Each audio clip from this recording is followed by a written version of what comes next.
प्रकाश शादी का वादा करके छाया को छोड़कर जाता है और फिर अपने दोस्त योगेश को प्रकाश अपनी और छाया की लव स्टोरी सुनाता है और प्रकाश कहता है कि छाया से शादी करना उसकी जिंदगी की आखिरी ख्वाहिश है। छाया और प्रकाश की लव स्टोरी सुनकर योगेश भी खुश हो जाता है और इस तरह बातें करते हुए वो दोनों हाईवे से गुजर रहे होते हैं और बातों बातों में प्रकाश की कार ट्रैक्टर से टकरा जाती है और प्रकाश और योगेश का एक्सीडेंट हो जाता है और छाया एकदम घबरा जाती है। प्रकाश के साथ कुछ गलत हुआ है ऐसा एहसास छाया को होता है और अचानक हॉस्पिटल से फोन आता है और एक्सीडेंट की खबर सुनकर छाया परेशान हो जाती है और तुरंत हॉस्पिटल पहुंच जाती है और डॉक्टर कहते हैं कि योगेश कोमा में जा चुका है।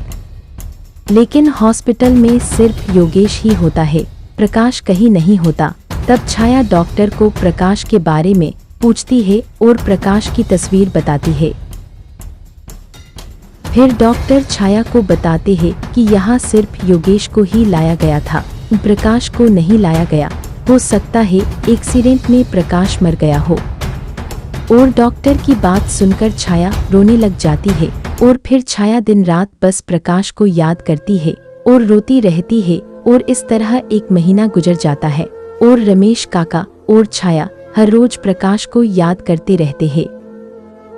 एक दिन रमेश काका और छाया प्रकाश की बात कर रहे होते हैं और तभी अचानक किसी के आने की आहट होती है और वो इंसान कोई और नहीं बल्कि प्रकाश ही होता है और प्रकाश को देखकर छाया और रमेश काका खुश हो जाते हैं और फिर से छाया और प्रकाश की मोहब्बत का सिलसिला शुरू हो जाता है।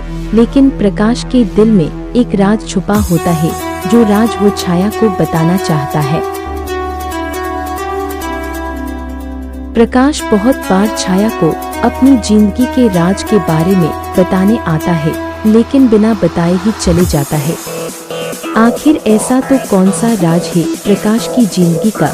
क्या छाया जान पाएगी प्रकाश का राज? क्या होगा छाया और प्रकाश की मोहब्बत का अंजाम? जानने के लिए देखते रहे मुकम्मल मोहब्बत की अधूरी दास्तान।